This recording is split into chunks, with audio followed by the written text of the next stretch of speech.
analysis and interpretations of the Westcar Papyrus. The Westcar Papyrus is a treasure trove of ancient Egyptian tales that has intrigued scholars for centuries. While the papyrus has been extensively studied, there are still many unanswered questions about its origins, authorship, and the significance of the stories it contains. The mysterious author. Unfortunately, the name of the author of the Westcar Papyrus remains unknown. However, through meticulous linguistic analysis, scholars such as Miriam Lichtheim and Verena Lieber have uncovered hidden writing styles and spelling patterns within the text. These findings have led to new interpretations of the individual stories and their historical context. The first story, a fragment of a miracle. The first story, unfortunately, is incomplete due to damage to the papyrus. The surviving fragments reveal only the main character, King Djoser, while the name of the miracle worker is missing. Lichtheim and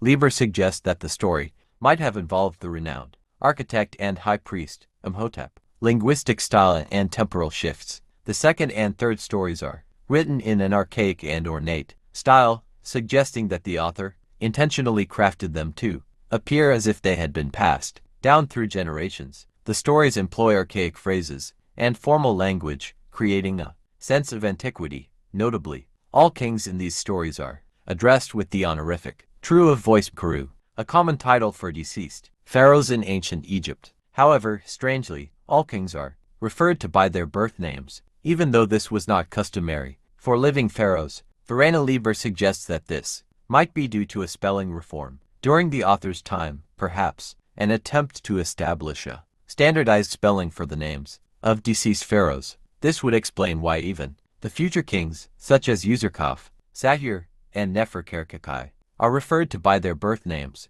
Lieber doubts that the Westcar stories are based on original documents from the Old Kingdom. The fourth and fifth stories, however, are written in a more contemporary style.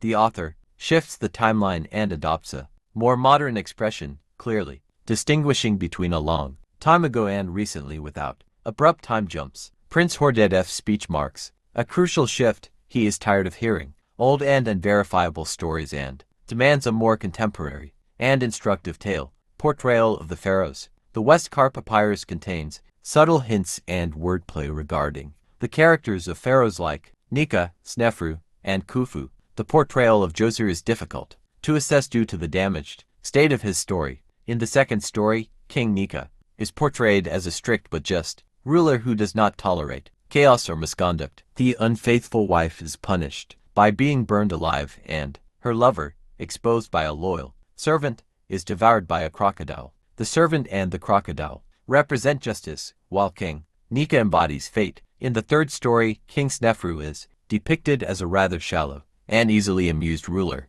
He is unable to resolve a dispute with a young rowing girl and must rely on a high priest to solve the problem. This portrayal is somewhat satirical, suggesting that the author may have intended to criticize the pharaohs. The portrayal of Khufu in the fourth story is more complex. On one hand, he is depicted as ruthless, ordering the execution of a condemned prisoner to test Dedi's magical abilities. On the other hand, Khufu is also portrayed as curious, reasonable, and generous. Scholars have debated the motivations behind this contradictory portrayal of Khufu. The ending of the Westcar Papyrus. Scholars have long debated whether the Westcar Papyrus has a definitive ending, while earlier interpretations suggested an abrupt ending after the tale of the servant girl's punishment. More recent studies by Verena Lieber and Miriam Lichtheim argue that the text indeed ends with the story of the servant girl. Lieber points to the repeated motif of the crocodile as a clue,